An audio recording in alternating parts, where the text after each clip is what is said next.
Nah, kok sekarang banyak neuroscience Bu Aisyah? Iya, kenapa?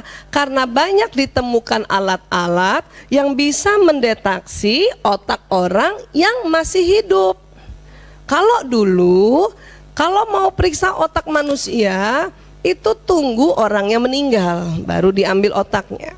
Diambil sedikit, dilihat di mikroskop. Jadi alat tercanggih dulu baru mikroskop. Ya, yang terlihat baru sambungannya. Tetapi ya, ini baru terlihat sambungannya. Inti di dalamnya belum lagi terlihat. Ada program apa? Ya, ada data-data apa yang Allah kasih? Makanya banyak alat-alat ya. Nah, ini kita ini aja ya, sekedar tahu aja, nggak usah dihafal ya. Ada namanya computer axial tomography atau CAT ya. Dia memindai otak dengan menggunakan X-ray dari berbagai sudut untuk menunjukkan kelainan struktural. Jadi kelainan di otak dia bisa kelihatan pakai alat ini aja. Belum berwarna, ini belum berwarna, nanti ada lagi yang berwarna ya. Baik, kita pindah. Apalagi nih, Structural Magnetic Resonance Imaging atau MRI, SMRI. Jadi alat ini memindai citra otak dengan memanfaatkan kandungan air di otak untuk membuat gambar resolusi yang lebih baik daripada scan yang tadi, yang pertama. Makanya tadi kalau kita mau periksa ini nih, ibu banyak minum, suruh banyak minum Bu. Tungguin sebentar, airnya naik diserap di kepala ya, nah, baru bisa dipindai ya, dipindai dilihat ya. Apalagi ada namanya ini ya, diffusion tensor MRI ya. Ini menggambarkan saluran saraf yang menghubungkan bagian-bagian otak dengan mengikuti pergerakan air di dalamnya. Jadi karena ada alat ini nih, kita tahu di dalam itu ada sarafnya nyambung-nyambung, cucu-cucu, masya Allah ya, luar biasa. Saya kalau ngomong soal otak tuh deg-degan. Apalagi ada lagi elektro. Nah, kalau ini untuk mengamati aktivitas otak ya, untuk tahu. Pakai apa? EEG dipasang di kepala. Jadi kepala kita tuh ada gelombangnya Bu ya. Kalau sedang tegang itu istilahnya gelombang beta. Jadi listriknya berputar ya. Kalau lagi rileks namanya gelombang alfa. Kalau lagi, ibu pernah nggak lagi rileks tiba-tiba ngantuk gitu, ngantuk ya.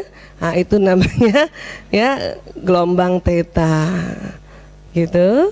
Terus masuk ke dalam, tidur pulas, mungkin mendengkur, itu gelombang delta.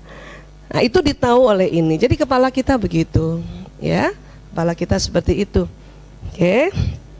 Hari ini kita nggak cerita tentang gelombang ya.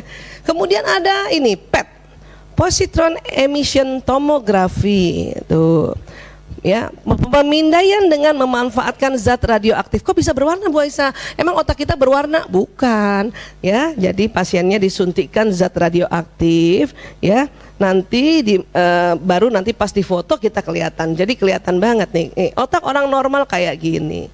Kalau Alzheimer kayak gini nih, Alzheimer disease.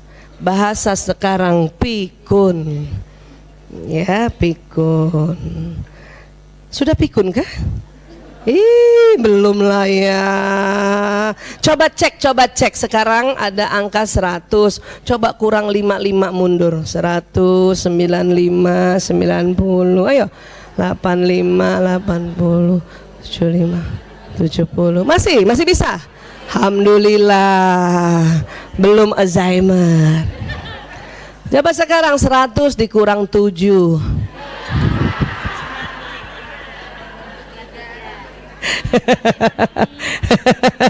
Kalau 5 oke ya.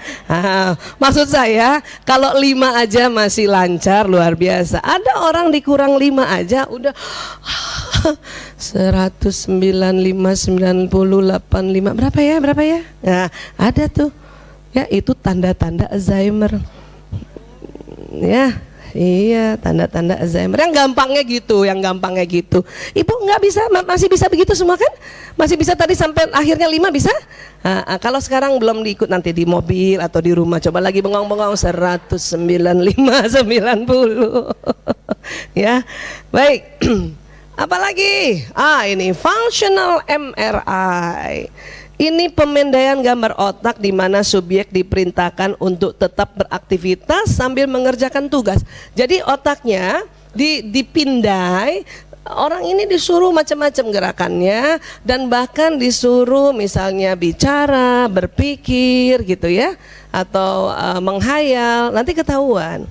Makanya dulu pernah kita belajar tentang otak pria wanita, bedanya apa itu karena alat ini. Masih ingat ya dulu ya? Nggak apa-apa kita ulang ya. Nah, ini dari functional MRI. Ini otak laki-laki, ini otak perempuan. Jadi pas diperiksa itu tuh laki-laki itu disuruh ngomong. Ternyata laki-laki kalau ngomong, bicara ya, cuman di kiri saja ternyata posisi program atau data-data yang Allah kasih berdasarkan functional MRI. Oh, kiri aja. Ada juga nih pasien perempuan suruh ngomong terus. Nggak cuma satu, banyak kalau penelitian atas 100 orang. Ternyata perempuan kalau ngomong otaknya yang nyala kiri sama kanan depan. Ya Allah. Lebih banyak mana? Ini yang mendasari wanita lebih pandai bicara dan bisa bekerja sambil terus bicara. Karena memang ternyata Allah kasih program di dalam inti sel tadi yang bulat-bulat yang saya tunjuk itu ya, ternyata pas diperiksa pakai functional MRI, nyalanya sebelah sini sama sebelah situ ya. Iya, sudah bisa memahami kalau suami malam hari ngomongnya sedikit, sudah bisa. Alhamdulillah, nggak perlu baper lagi, percuma. Siapa yang kalau sedang berjauhan pergi atau suaminya lagi tugas, kemudian ibu tengah malam kayaknya rindu, kemudian WA panjang lebar, suami hanya membaca tapi nggak dibalas, padahal status online. Kalau nggak punya ilmu ini ya Allah, itu parnonya, itu paranoidnya. Kadang udah punya ilmu ini aja tuh, bayangkan kalau sedang dilanda rindu, WA panjang lebar karena kita lihat isu ini jam 11 malam, 11.30 malam ya, kita lihat suami online, wah dia online, kita WA, wah ya, ayah miss you, panjang banget itu kita, Masya Allah. Dia read doang, nggak dibalas. Ada kayak gitu? Lazim. Itulah namanya penuh cinta kasih sayang sama suami. Tapi harus ingat ilmunya. Saya aja sering ngomong suka lupa beberapa detik. Dan kadang-kadang juga jengkel gitu. Bahkan ditunggu sampai setengah jam.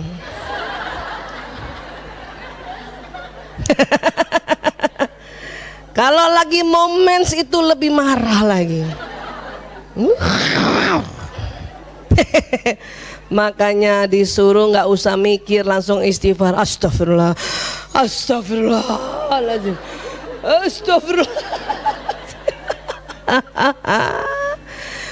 Ternyata 7 kali istighfar baru ingat. Oh iya ya, laki banget. Pasti stok kata-katanya sudah habis karena cuman 7 ribuan. Apalagi yang punya suami pendiam, ya Allah, cuman 5 ribu. 5 ribu itu aja kombinasi antara kata-kata, bunyi vokal dan gerakan tubuh. 5 ribu itu kata-kata cuman 1.000 sampai 2.000. Tuh kan, kesian kan suami kita kalau kita maki-maki, marah-marah. Ternyata pagi hari, biasa kalau udah sholat subuh, mandi, cek WA, wah, dijawab miss you too.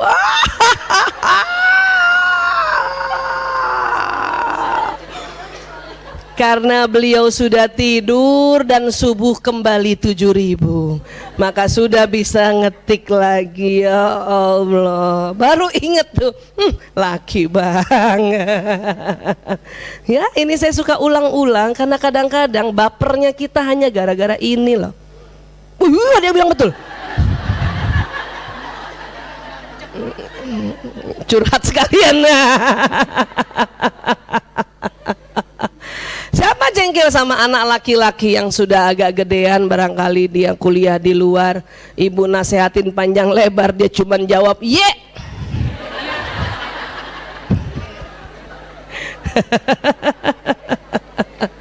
Mangkel kan? Kalau nggak paham pasti anak dimaki-maki. Anak kurang ajar. Ibunya kangen dari jauh, WA panjang lebar cuman dijawab oh ye. Terus kita suka nambah-nambahin, kalau minta uang aja panjang. Padahal tuh anak waktu minta WA minta uang panjang jam 11 pagi. Makanya dia masih bisa panjang. Bu, maaf ya, uang makan aku habis, aku harus beli buku anatomi. Cukup panjang itu kan. Pas lihat jam, oh iya siang ya gitu. Ya, ini karena memang ditemukan ini, makanya neuroscience itu ya buat kita semua ya adalah ilmu yang memang Allah kasih petunjuk tuh. Makanya orang bisa bikin alat kayak gini dan akhirnya misteri-misteri itu terkuak. Ya. Dan itu membuat kita tenang. Tenang nggak sih, Bu? Kalau tahu kalau memang laki-laki begini? Makanya pagi-pagi kalau kita bangun, ada tuh saya punya temen, dia marah banget selalu sama suaminya. Karena pagi-pagi selalu jam 6 pagi bareng-bareng suaminya ikut ke kantor, nanti dia di drop. Ya, dia perhatikan suaminya nggak mau ngomong. Maka ditanya, Mas marah ya? Kata suaminya, enggak. Mas kesel ya? Enggak. Kenapa sih nggak mau ngomong? Nggak apa-apa. Bu, laki-laki jam 6 belum loading.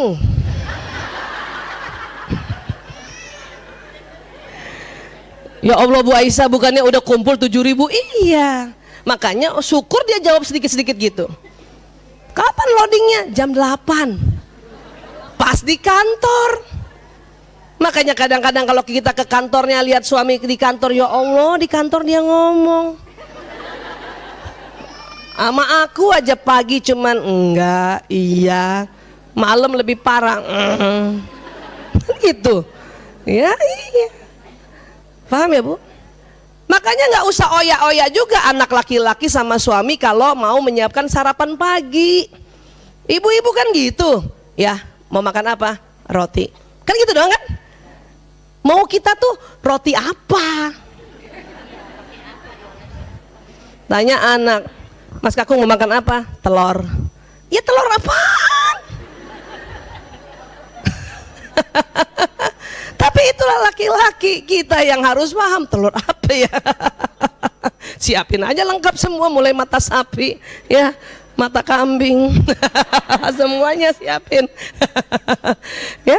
Saya sering dengar ibu-ibu itu kalau pagi-pagi ajarin anak laki-lakinya, ngomong yang baik dong sayang. Bunda, aku mau makan telur mata sapi. Jam 6 pagi. Dia belum loading. Mukanya langsung bete. Ayo dong ngomong yang baik. Kan mau diminta apa tadi, mau makan apa? Ayo ngomong yang baik.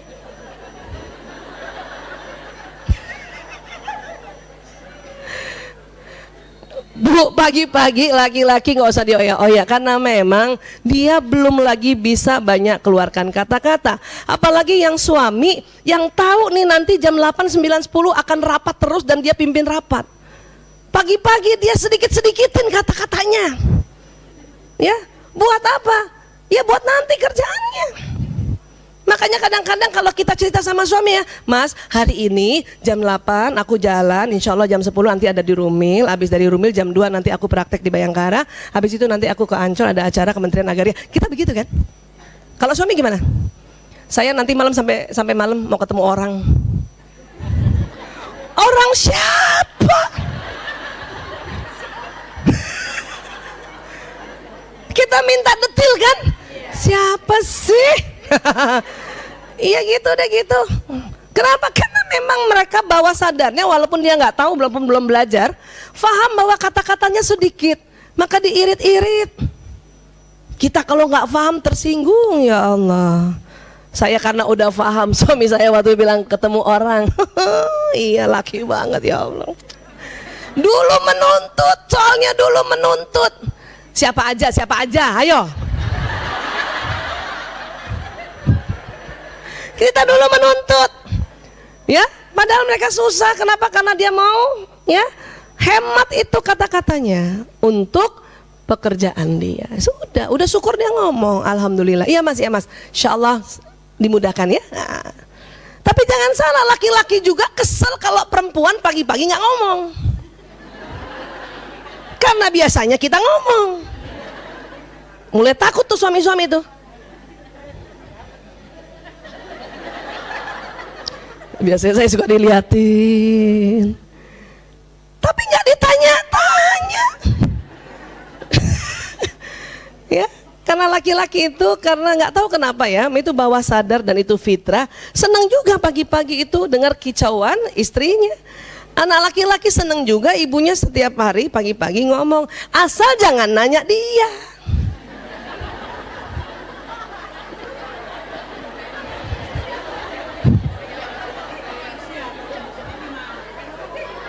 Iya, dia cerita, misalnya cerita ya Allah itu adekmu alhamdulillah diterima di OSIS, di koordinator humas, luar biasa loh dia. Kan gak nanya dia kan? Kita menceritakan apa yang terjadi pada saudaranya. Paling nanyanya gini, kalau kita diam lagi, terus, oh kamu dengar? Ibu-ibu juga nggak paham, sangka anaknya nggak menyimak, padahal disimak. Asal jangan tanya dia, nggak usah nanya ya. Hari ini pelajaran pertama apa? Habis itu, setelah itu, wah, dia akan cuman jawab dengan gampang. Hari ini belajar apa nak? Sama kayak kemarin.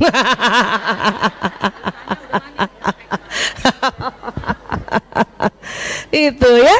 Iya, ini sedikit diulang ini karena apa? Karena alat functional MRI ya. Kalau MRI biasa hasilnya begini, ya, hasilnya begini untuk melihat potongan-potongannya, apakah ada tumor, apakah ada cairan, ya, apakah ada atrofi atau pengkerutan dari otak. Jadi lihatnya kayak gini, kan ini, ya. Jadi kalau MRI biasa nggak boleh ngomong kita, diem aja gitu ya. Tapi kalau functional MRI, orang ini disuruh ngomong ya, disuruh merangkai kata-kata, langsung terdeteksi. Ya saya, oke. Nah, ya, ini pharmacological functional MRI ya, alat untuk memindai tentang ya aktivitas obat. Ya di otak. Bayangin sekarang obat-obat sekarang kalau ditemukan baru langsung kalau mau tahu untuk obat itu untuk otak, misalnya anti cemas kerjanya di mana, ya anti depresan kerjanya di mana, anti insomnia dan sebagainya, itu udah ada alatnya khusus ya. Makanya jangan heran banyak sekali produksi obat ya langsung banyak keluar. Kenapa? Karena mudah sekali untuk diteliti ya. Ya lagi ada lagi ini transcranial magnetic stimulation ya, TMS. Jadi ini alat untuk melakukan rangsangan non invasif ke bagian otak tertentu untuk ya memicu perilaku-perilaku yang sedang diteliti. Kalau yang tadi disuruh cuman ngomong, berpikir, kalau ini bisa bergerak ya, atau tangannya bikin begini gitu ya. Nah, itu sudah bisa. Jadi dilihat ternyata juga ada di otak itu ya program-program untuk kita bergerak. Oke.